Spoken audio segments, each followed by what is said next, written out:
లోపం తనకు తెలుసు. తెలుసు. ఇప్పుడు ఇంపార్టెన్స్ ఉండడం నేరం కాదు, అవును. కానీ ఇంపార్టెన్స్ ఉన్నప్పుడు పెళ్లి చేసుకోవడం నేరం ఖచ్చితంగా. అవును. పెళ్లి చేయించడం నేరం. ఆ అబ్బాయి ఏం చెప్తున్నా అంటే నేను వద్దన్నా కూడా నువ్వు చేయించావు అనేది క్లియర్ గా వీడియోలోనే ఉంది. అంటే జోగి రమేష్ వాళ్ళ భార్య శకుంతలని ఇక్కడ ప్రధానంగా మెయిన్. నేరం చేసినట్టుగా మనకు అర్థం అవుతుంది. అంటే కొడుక్కి ఇష్టం లేని, కొడుక్కి విషయం కొడుకు విషయం లేకపోయినా తెలిసి కూడా కూడా ఒక అమ్మాయి గొంతు కోయడం అనేది ఇక్కడ కనబడుతుంది. అంటే ప్రధానంగా వీళ్ళు ఎందుకు చేశారంటే ఒకటి కట్నం కోసం. అవును. అంటే పెద్ద ఒక 5 కోట్ల కట్నం వచ్చింది కదా ఇప్పుడు వాడి వల్ల. అవును. అదెందుకు పోవడం అని వాడొక అదంటే చాలా మంది కొడుకుల్ని ఇన్వెస్ట్మెంట్ బ్యాంక్ లాగా వాడతారు. చూస్తారు, వాళ్ళు వాడతారు. అలాగా వాడడం అనేది కనబడుతుంది. రెండోది గ్రీడ్. ఇంకా సరిపోక ఇంకొక 2 కోట్ల కోసం అమ్మాయి. ఇంకోటి సొసైటీలో మామూలుగా పొలిటికల్ ఇప్పుడు ఇలాంటి వాడిని పెళ్లి చేసుకున్న అమ్మాయి కాపురం చేసి ఇంట్లో ఉందంటేనే అమ్మాయిని చాలా గొప్పగా చూసుకోవాలి. అవును. అది కూడా వదిలేసి అమ్మాయిని వేసి. రెండోది చాలా మంది ఇంపార్టెంట్లుగా ఉండేవాళ్ళు భర్తలు కూడా నేచర్ ఎలా ఉంటుందంటే అది కప్పిపుచ్చుకోవడం కోసం ఓవర్ డామినేట్ చేస్తూ, ఓవర్ కంట్రోల్ చేస్తూ, కొడుతూ, ఎందుకంటే వాడి బలహీనత అది బయటికి రాకుండా ఉండడం కోసం అతి చేస్తూ, అతి కంట్రోల్ చేస్తూ ఉంటారు. సో ఇవాళ ఏంటంటే గతంలో అంటే భయపడేవాళ్ళు అమ్మాయిలు, ఇవాళ మీడియా వచ్చింది, అన్నీ వచ్చి వీళ్ళకి ఏంటంటే వీళ్ళు నిజానికి సెన్సిటివ్ వ్యవహారం కదా, వాళ్ళు నిజానికి వల్నరబుల్. రాజకీయ నాయకులది చిన్న లీక్ అయినా పెద్ద స్థాయిలో వెళ్ళిపోతుంది. ఆల్రెడీ ఇక్కడ ఉన్న ప్రభుత్వం వాళ్ళకి యాంటీగా ఉంది. ఇప్పుడు ఇంత ఇదిగా ఉండి కూడా చేశారంటే ఇంక వాళ్ళ ప్రభుత్వం ఉంటే ఎలా చేస్తుండేవాళ్ళు? వాళ్ళ ప్రభుత్వం ఉంటే ఇవన్నీ బయటకు వచ్చేవే కావు కదా, కప్పిపుచ్చేసేవాళ్ళు. మాయం చేసినా ఏమన్నా చేసే ఏముంది, చంపేసి మాయం చేసి కేసులు మ్యానిపులేట్ చేసుకుని బోల్డ్ జరుగుతున్నాయి కదా వరకట్నాలు. అంటే ఈ ప్రభుత్వం వ్యతిరేక ప్రభుత్వం ఉంది, చీమ చెట్టు కన్నా కూడా మనల్ని ఇరికిస్తారని తెలిసి కూడా వాళ్ళు చేశారంటే ఆశ్చర్యంగా ఉంది. రెండోది ఒక్కోసారి ఎక్స్ట్రా కూడా కేసులు పెట్టేటప్పుడు ఎక్కువ భాగం పెడతారు. ఏంది కంప్లైంట్లలో నా మీద ఇట్లా చేశారు, కొద్దిగా 4 విషయాలు ఎక్కువ చెప్తే అంటే విక్టిమ్స్ అబద్ధాలు చెప్పరని ఏమి లేదు, విక్టిమ్స్ కూడా అబద్ధాలు చెప్తారు. ఎందుకంటే మరింత స్ట్రాంగ్ గా ఉన్న కేసు అని లాయర్లు చెప్పిస్తారు, పక్కన వాళ్ళు చెప్పిస్తారు ఇలా పెట్టండి ఇలా ఉంటుంది. ఒక్కోసారి పోలీసులు కూడా చెప్పిస్తారు, అమ్మ ఇలా రాస్తే నీకు ఇంకా బాగుంటుంది, స్ట్రాంగ్ అవుతుంది కేసు అని చెప్పిస్తారు. అలాగే రాయొచ్చు. కానీ బేసిక్ గా ఇదైతే విషయం అయితే ఉందిగా, విషయం అయితే వేధింపులు, వీడియోలు వచ్చాయి, ఆడియోలు వచ్చాయి. సో ఈ అమ్మాయి చెప్పిన దాంట్లో అబద్ధాలు ఏమి లేవని కూడా తేలిపోయింది. క్లియర్ గా వాళ్ళు డబ్బుల కోసం వేధించడం, ఆ అబ్బాయికి విషయం లేకపోయినా అబ్బాయిని ఇప్పుడు అబ్బాయికి కూడా హింస కదండి ఇది. ఆ అబ్బాయికి లైఫ్ లో పీస్ ఆఫ్ మైండ్ పోయింది, హింస. ఇప్పుడు అబ్బాయికి హింస అందరికి తెలిసింది ఆ అబ్బాయి గురించి. ఆ అబ్బాయి సమాజంలో మామూలుగా నార్మల్ గా ఉండలేని పరిస్థితి. సో ఇవన్నీ కూడా జోగి రమేష్ ఒక మాజీ మంత్రిగా ఎలా చేశాడు ఈయన అనిపిస్తుంది మనకి. ఇలాంటి వాళ్ళు మన సొంత కొడుక్కి ఒక కోడలికే ఇలా చేసిన వాళ్ళు వీళ్ళు ఇంకా ఏమి మినిమం హ్యూమానిటీ ఉంటది, ఏం ప్రజల పట్ల కన్సర్న్ ఉంటది వీళ్ళకి? సొంత కొడుకు పట్ల కన్సర్న్ లేదు, కోడల పట్ల కన్సర్న్ లేదు, ఇంకా మిగతా వాళ్ళ మీద ఏం కన్సర్న్ ఉంటదంటే వీళ్ళకి. సో ఇది సీరియస్ గా తీసుకొని ఈ ప్రభుత్వం చేయాలి, ఈ ప్రభుత్వం ముందుకు తీసుకెళ్లి ఈ కేసుని గట్టిగా చేయాలి. కాకపోతే ఏంటంటే ఇప్పుడు ఈ సాక్ష్యాలు అయితే బయటికి ఆటోమేటిక్గా వచ్చేస్తున్నాయి లీక్ అయ్యి. కాకపోతే ఇలాంటివన్నీ కోర్టులో ఎంత స్ట్రాంగ్ గా నిలబడి కేసులు శిక్షలు పడతాయి అనేది చూడాలి. మామూలుగా అయితే వీళ్ళకి చాలా పెద్ద శిక్షలు పడాలి, ఎందుకంటే అత్యాయత్నం పెట్టారు, అటెంప్ట్ మర్డర్ పెట్టారు, రెండోది వరకట్న వేధింపులు, 2 సెక్షన్లు కూడా బలమైనవే. మరి ఏ స్థాయిలో ముందుకు తీసుకెళ్తారు? ఎందుకంటే జోగి రమేష్ వీళ్ళు మీడియాలో ఇప్పుడు రావచ్చు, కానీ వాళ్ళు వెనక వాళ్ళ సర్కిల్ వాళ్ళకు ఉంటది, ఈ ప్రభుత్వంలో కూడా వాళ్ళకి ఉండే పలుకుబడే వాళ్ళకి ఉంటది. దాన్ని మేనేజ్ చేసుకుంటారా అనేది ఒకటి. రెండోది ఈ అమ్మాయి వైపు నుంచి ఫ్యామిలీస్ తో కూడా వీళ్ళు బెదిరించో కాళ్ళు పట్టుకోను ఏదో ఒకటి చేసుకొని కాంప్రమైజ్ అయ్యే అవకాశాలే ఎక్కువగా మనకు ఉన్నాయి, శిక్ష పడకుండా. పొలిటికల్ పార్టీస్ కుటుంబ వ్యవహారాలు బయటికి రావడం అనేది ఈ మధ్యకాలంలో బాగా పెరిగింది. ఇక్కడ కూడా మొన్న చూసాము, ఒక ఎమ్మెల్యే, కాంగ్రెస్ ఎమ్మెల్యే వాళ్ళ కొడుకు లవ్ చేసి పెళ్లి చేసుకున్న విషయంలో చాలా పెద్ద రచ్చ జరిగింది. అలాగే ఇప్పుడు జోగి రమేష్, ఆయన వైసీపీ నాయకుడు, మాజీ మంత్రి కూడా, ఆయన ఫ్యామిలీ విషయం ఇవాళ పెద్ద రచ్చరచ్చ అవుతుంది. దీనికి ప్రధాన కారణం వరకట్న వేధింపులుగా మనం చెప్పుకోవచ్చు. అయితే జోగి రమేష్కి జోగి రాజీవ్ అనే అబ్బాయి ఉన్నాడు. ఆ అబ్బాయికి సూర్యాపేట, తెలంగాణలో సూర్యాపేట జిల్లాలో 2025 మే 28న పెళ్లి జరిగింది. పెళ్లి జరిగినప్పుడు ఆ అమ్మాయి చెప్పేదాని ప్రకారం దాదాపు 5 కోట్ల పెళ్లి అని చెప్తుంది. అంటే కట్నమే 1.5, 1.5 కేజీల బంగారం, 10 కేజీల వెండి, తర్వాత కొంత డబ్బులు, ఆడపడుచులకు లాంఛనాల కింద 9 లక్షలు, ఇలాగా మొత్తం 5 కోట్లు తో మా అమ్మ వాళ్ళు పెళ్లి చేశారు. అప్పటి నుంచి మళ్ళీ ఒక 2 కోట్లు తెమ్మని, తర్వాత ఫార్చునర్ కార్ అని, అబ్బాయికి గోల్డ్ వేయలేదని, ఇలాగా ఆమె వాళ్ళ అమ్మ శకుంతల అంటే జోగి రమేష్ భార్య శకుంతల ఈమెను బెదిరిస్తూ చేసిన ఒక ఆడియో కాల్ లీక్ అయింది.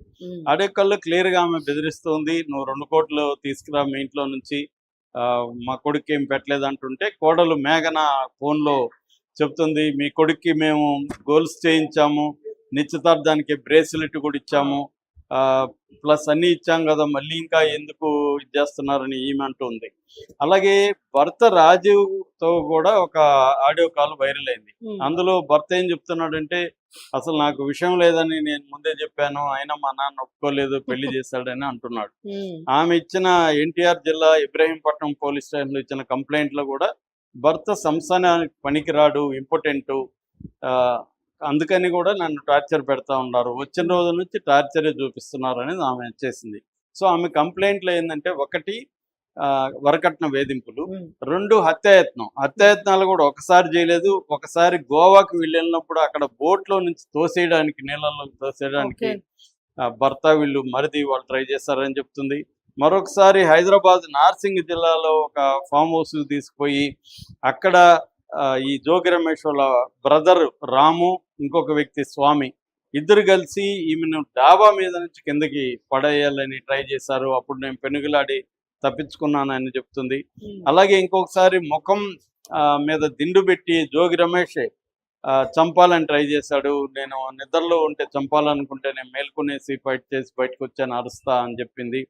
మరొక పక్క భర్త కూడా మెడకి చున్ని బిగించి చంపాలని ట్రై చేశాడని, అంటే హత్యాయత్నాలు చేశారు వీళ్ళందరూ అనేది 2వ కంప్లైంట్. ఈ 2 కంప్లైంట్లు ఎఫ్ఐఆర్ నమోదయ్యి కోర్టుకు కూడా వెళ్ళింది కేసు.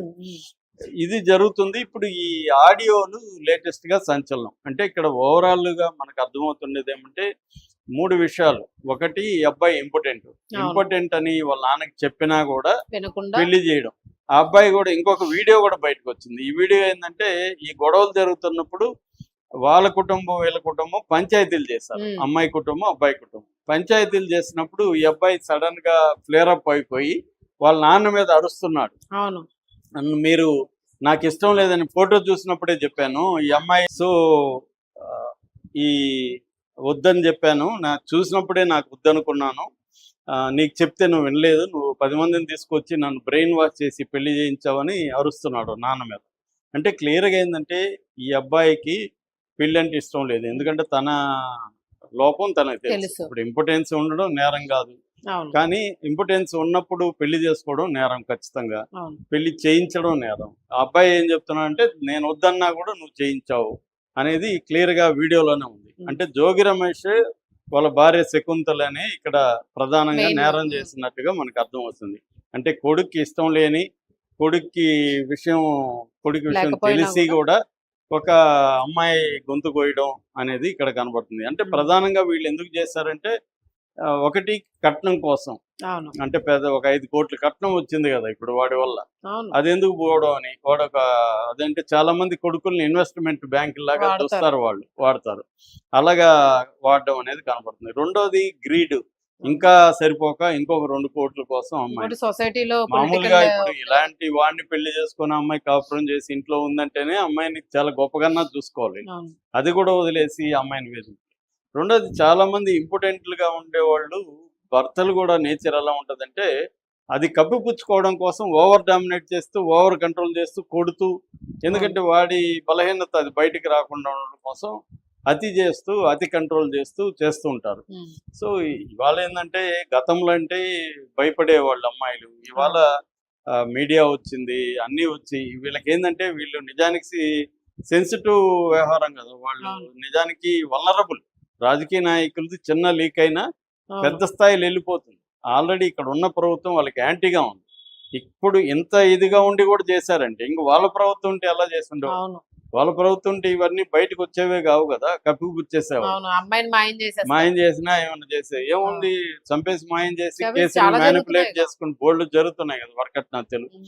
అంటే ఈ ప్రభుత్వం వ్యతిరేక ప్రభుత్వం ఉంది, చీమ చెట్టు కన్నా కూడా మనల్ని ఇరికిస్తారని తెలిసి కూడా వాళ్ళు చేశారంటే ఆశ్చర్యంగా ఉంది. అవును. రెండోది ఒక్కోసారి ఎక్స్ట్రా కూడా కేసులు పెట్టేటప్పుడు ఎక్కువ భాగం పెడతారు.